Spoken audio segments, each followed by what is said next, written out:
Hello everyone, it's Teacher Max here and welcome to another Scratch project on our winter coding camp. And the title of our project today is going to be making a catching game. A catching game in Scratch. What could that be? A catching game? Well, I had a little search on Scratch to see what other people have made. And I've got some examples to show you right here. I'm going to show a little bit more, and I think a really cool one that I like to play is this one right here called the Apple Catch Game. Now let's see, how do we play? I have to use the left and the right keys to catch apples. Okay, so let's see how this works. Ready, steady, go.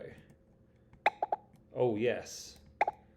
Oh, can you see? Every time I catch an apple, I'm using the left and right keys to move this little bowl. And as you can see, every time I catch one, my score is going up. Whoa, I've got lots of apples falling down. I've got 47 apples already. How about if I hit the bomb? Oh, my score went down. So don't hit the bombs. What about the yellow apple? I'm going up by 10, 62, 72, 74. Okay, this is a really fun game. I could play this for hours and hours and hours. Okay, really, really fun. Let's see another example. I think you could make any kind of catching game. You could be catching apples, you could be a monkey catching bananas. Let's make sure it's not too noisy. Come on, monkey, let's go. It's the same idea. This time I've got a monkey catching bananas and my score is going up. He's making a funny monkey sound. Whoa, this is crazy. Can I catch this one? Oh, I missed it. Oh, more bananas. Oh, I'm going faster. Whoa, I don't know how he did this, but oh, okay. That's a pretty fun catching game. So you need to learn how to do this today, how to move your character around to catch something. What's this one? This has got some blue apples. Looks interesting. Whoa. Well, this one we've only got 50 seconds. Can you see the timer's going down? Wow, I can't catch all of them. So we've got apples falling down. You could have a dog catching bones. You could have a boy catching ice creams. You could have a dinosaur catching little dinosaurs. Oh, I've got Homer Simpson eating a donut. Yes. Oh, look at that. Make the Homer Simpson get the donuts. That's so funny. I like it, I like it. So you could have anything moving that you like. You could have any backdrop, any sprites. But what we need to learn today is how to make all of the coding work so that this game will work. Let's check it out. Let's go. Okay, everyone, we're back on our blank Scratch project. I've just opened a new project. Now, this project is going to be broken into 5 steps. Step number 1 is going to be how we move our catcher. So for example, if this cat was going to be the thing that's going to catch all the objects falling down, we need to learn how we're going to move him from left to right to catch some objects in our game. The second thing we need to learn is how to make our objects, so if the cat's falling down, how do we tell it to go back to the top? Otherwise it will just be staying there forever and it won't go back up. So we want our object to be falling down, and when he gets to the bottom, we want him to go back up and fall again. Otherwise the game will be over very quickly. The third thing we need to learn in Scratch today is how to make our object fall. We want him to fall so we can play the game and keep catching him. The fourth thing we need to do in this project is learn how to make our catcher catch the object, because when he lands in our hand, we want him to go back to the top and fall again, and we want to make our score go up. So we need to learn that as well. And that brings me on to the 5th part of our project, which is making the score go up. Every time we catch something, we want that score to go up so that the player will see his score going up and up and up and have fun and really want to keep playing. So that's the last thing we need to learn. Number 5, what we're going to do, okay? Let's get to it, yeah! Okay, so we are now on the first part of this project, part number 1, which is making our catcher move. So first thing I'm going to do is I'm going to delete this cat. We don't need him. I'm going to go to choose the sprites, and I'm going to think about what's going to be catching? Who's going to be the catcher? today in this. So before we saw that bowl, right? But I'm going to try and be a bit more creative with this project. What would I like to be catching? Something. I really like. I want an animal. I think today. What animal would I like? I'm gonna go with a skeleton. I like that. I'm gonna have a skeleton. Okay, so I'm gonna pick my skeleton. Maybe I'll make him a bit smaller. Let's make him 70. That's pretty good. No, maybe let's make it more difficult. Let's make him 60. There you go. Here's my skeleton. And he's a very light colored skeleton. So do you remember before we spoke about contrast? So I need to make sure my backdrop is a dark backdrop so that he stands out. So where would a skeleton be living? Well, there's a black city. Halloween. Oh, it's a scary woods. That's pretty good. I think that's where a skeleton would be living, in a spooky woods. Okay, so here's my skeleton. Okay, let's get him ready to move. So now we have our sprite. That's going to be catching the objects falling down. We have a backdrop. Now let's start to think about how our sprite is going to move left and move right. Okay, do you remember before we spoke about the x-axis and the y-axis? So the x-axis is going to be when our sprite moves from left to right. So I'm going to take this block right here, which will change the x by 10. Let's see what happens when I click it.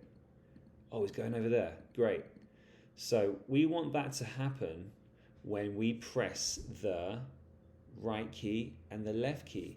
We're also going to be doing a -10, because if you watch this, look, if I do a -10, that will make him go left and that will make him go right. Ah, very nice. But before we do any of that, I want to talk about this block right now, the if-then block. Let's make it a bit bigger, because before we do anything, we need to know all about if and then. If and then are two words that I'm sure you've learned before. For example, we might say, if it rains, then I will bring an umbrella, something like that. We can use this in Scratch to make our game work. Okay, so for example, we can do this sensing right here.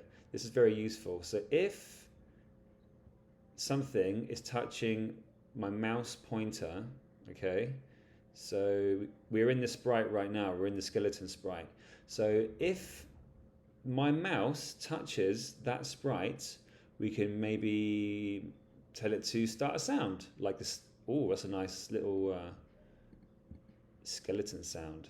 Okay, so perhaps after we click the green flag, if my mouse touches that skeleton, then it's going to make the sound rattle. Let's see if it works. Oh, it didn't work because it doesn't know when is that going to happen. It needs to be happening all the time. Okay, so we're going to go down here and put on forever. Forever after I click that green flag, it should make this rule, which is if my mouse touches the skeleton, it's going to rattle. Let's try it. Hit the green flag, and I'm moving my mouse, Ooh, look at that. So if my mouse goes over the skeleton, it makes the rattle sounds. Make it a bit louder. Wow. Okay, so right now it's not making the sound because I didn't touch the skeleton.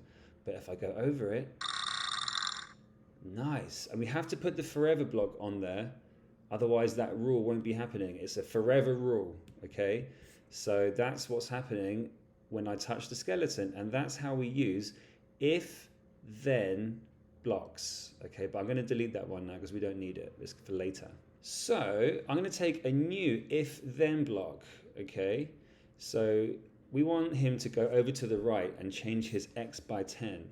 So how do we make him do that? We're going to say if, and we're going to use this block down here, which is under the sensing.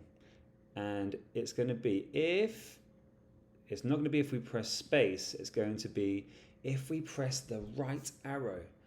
If we press the right arrow, then he's going to change his x-axis by 10, which means he should go right when I press my right key. Let's try it. But we didn't set the rule yet. Nothing's happening yet. That's because we need to give him green flag event.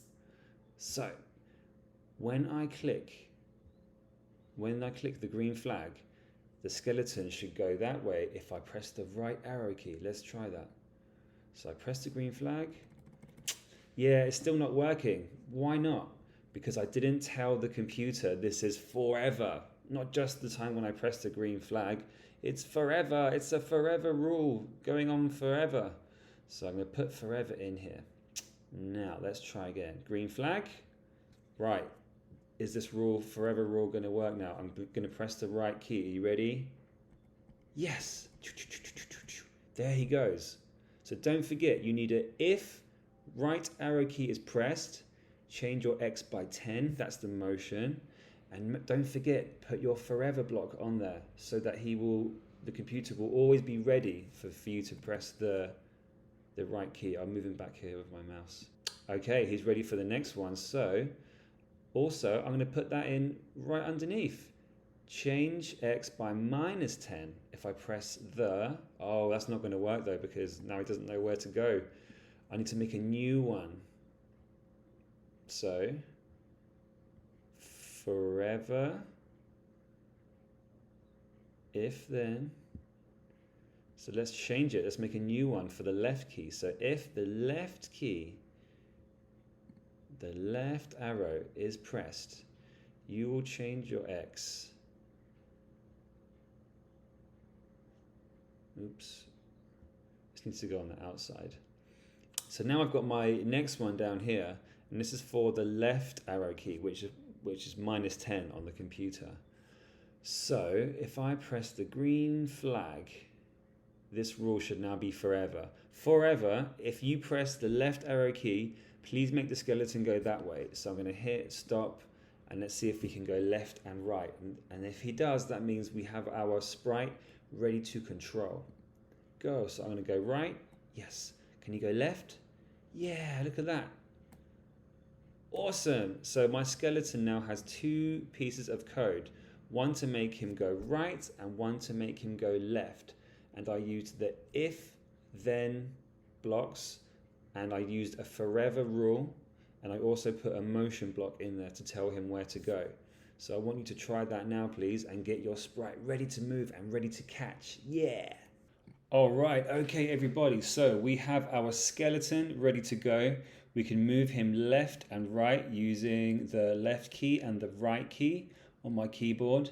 Now we want to find something for him to catch. What would a skeleton like to catch? I'm going to go down to the sprite, choose a sprite button again. Okay, so I've chosen a crystal as my falling object that the skeleton needs to catch. I quite like that. I think that's kind of cool. So I'm going to make him a little bit bigger because we can't really see him. Maybe 150? Oh yeah, here we go. So my skeleton is going to be catching a diamond. Okay, great. So when I click on the crystal sprite, we want him to move. We want him to fall down so that the skeleton can catch it. And when he catches it, we want it to reset back up the top. But we want it to be in a different place all the time. Otherwise, it will be really boring, just falling down, falling down, falling down. So we need to find a motion for our sprite. Let's see. We want it to fall down, okay? Okay, so we need a random position for this sprite. So if we click this one, can you see every time the crystal goes to a random position? That's great, but we want it to be at the top of the screen in a random position every time. So we need to set a limit right here. A limit is, we want him to be up here every time he falls down. So if you look at that Y number, can you see that Y number there? That's 170, if you see it along here. So we need to put a block that tells the diamond to go to a random position at this height, 170. If we set the Y to 174, let's try it now, random. Oh, look, it's staying at the height 174, the Y number 174, and it's random every time. Yes, perfect. Okay, everyone, so we now have our diamond going to a random position at the top of the screen every time we will start the game, which is going to be when the green flag is clicked. So when I click, great, when I click the green flag, that diamond is ready to fall. Now, how do we make it fall down? We need to use another motion block which will change Y by, and remember Y is how far the object is from the bottom of the screen and the top of the screen. That's what that number means. We're going to change Y by -5. It's going to take it down -5 each time. And we're actually going to put that not on here. That needs to go inside a forever block. It's going to keep falling, keep falling, keep falling. Okay, and let's see if that works when I click the flag. Ready? Meow. Ah, that's pretty cool. So it's going to keep falling forever every time let's try again. Meow. Great. But the problem is it only does it one time, and we want it to keep going and keep going on lots of times every time it hits the bottom. So how do we do that? Okay, everyone, so we need to get our diamond to go back up to the top of the screen every time it hits the bottom. So we need to add some more code into here for that to happen. Now watch this. I'm going to take the diamond and let's watch that Y number every time it goes down. So if I put it up here, we want it to reset and go back to the top of the screen when it touches the bottom. Okay, so let's keep watching this Y number. So it's up here, and now the Y number is 97. Now it's Y161. Now the Y number is 18. Now it's -7. And we keep going down, -83, -152, -177. So I would say if the diamond goes lower than -170, then we want the diamond to go back to the top. Now that's where we need our next piece of code for this diamond. So I'm going to take another if-then block. Okay, so I'm going to go into operators right now and take in one of these special operators block. Now you may remember this from math class. This little symbol right here means if the number on the left is less than the number on the right, something will happen. We're going to make a rule for that. So I'm going to go back to the motion again and take my Y position right here. So this is just the Y position. So I'm going to say if the Y position, because right now the Y position is -172. If it's less than -170, I'm going to put that into the if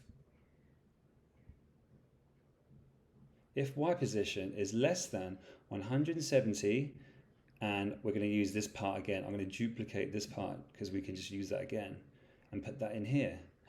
Oh, okay, everyone. So right now I have my two pieces of code for the crystal. The first one is going to tell it how to fall. That's this one right here. When the green flag is clicked, it goes to a random place at the top of the screen and forever will fall. The second piece of code is this one down here, and that's forever. The rule is always checking. It's forever. Keep checking if this is happening. Go to, if the diamond reaches the bottom of the screen, less than this position on the bottom, then do what it did in the beginning. And then if we click the green flag, let's see if that's working. So it's falling down, gets to the bottom, goes back up, falling down. And you see it's different every time. Yes, we did it. Awesome. Now the next step we need to do is actually see if our skeleton can catch the diamond. That's our next step. Okay, everyone. So the next thing we need to do is when our diamond touches the skeleton, we want the diamond to go back to the top of the screen. So there's this block over here, which is very useful. It's under the sensing. And that means that we don't want it to sense when it touches the mouse pointer. We want the diamond to know if it's touched the skeleton. And we're going to be using a very useful if-then block once again. So let's go over here, if-then, and we are going to tell the computer if you're touching the skeleton. Okay, this is after the green flag is clicked at the beginning. We are telling that diamond that if you touch the skeleton, do that again. We can use the same code again. Go to random position, we put it inside this block, what will happen if it touches the skeleton? Go to a random position, but make sure you're at the top of the screen. Set Y to, we'll just copy it again. I'm looking down here, I'm copying this bit to 174. Right, so hopefully if this piece works, we've got 3 pieces of code now. The diamond should fall, and if it touches the skeleton, it should go back to the top. Let's try it out. Okay, so I'm moving my skeleton. The diamond is falling down. Let's see if it touches it. Oh, it didn't work. You know what? What did I forget, everyone? I didn't tell it the forever rule again, just like before. I need the forever rule. So that means the computer wasn't checking. But now if I put the forever block over everything, it's going to be checking all the time. Is that happening or not? So let's try again. Okay, my skeleton's ready to catch a diamond. Touched it. Yes. Yes. Yes. My game is working. Wow. How cool is this? Every time it's touching my skeleton, it does the same rule again. This is amazing. I'm so happy I made a game. Yeah. Okay, I want to add one more thing. I want to add a cool sound if I get to catch a diamond. So I'm going to add a sound, and I'm going to put start sound, play sound, and I'll put it in this piece of code. So if it touches the skeleton, it's going to do all these things. And what's the sound? Let's try it. Collect. Let's press start, see what it sounds like.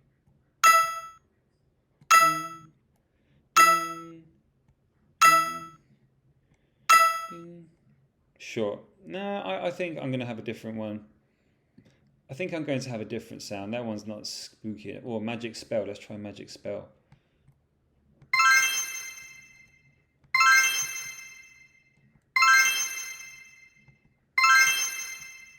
Oh, I missed that one. See, if you miss it.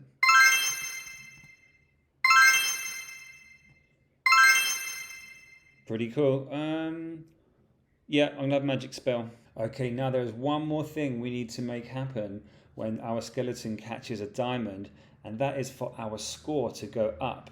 Now we're going to be using a variable, which is the same thing we used in our pet game. So we're going to make a new variable and call it score. Okay, for all sprites, that's fine. We've got a score up here in the top left corner. You see that? Okay, so I got my variable ready. The variable is ready and it's called score. So I'm going to take a change variable. It's not my variable, it's the score. And we're going to change the score. If I touch the skeleton, we're going to change the score by 1. So the variable, the score should go up. And whoa, I don't know why it's such a crazy number up there. And it should change. We want to set it back to 0. We want to set my score back to 0 when we hit the green flag. Let's see if that works. Okay, we're on 0. Let's see if that variable goes up by 1 when I touch the diamond. Yes! 2 points. Oh, look at that. That is a whole game I made right there, everyone. I'm really excited about seeing your games. So don't forget, there are 5 parts to this project that you need to do. You need to get your catcher to be able to move. You need to get your falling object to go to the top of the screen. You have to tell it to go back up to the top when it touches the bottom. You have to tell it to go back to the top if it touches your sprites. And you have to tell it what to do if you get 1 point using the variable. Okay, so that's those 5 steps. I wish you all the best. I hope you have an awesome time making this project, and I can't wait to see them. Whoa, I got 1 more point. Yes. Okay, bye-bye.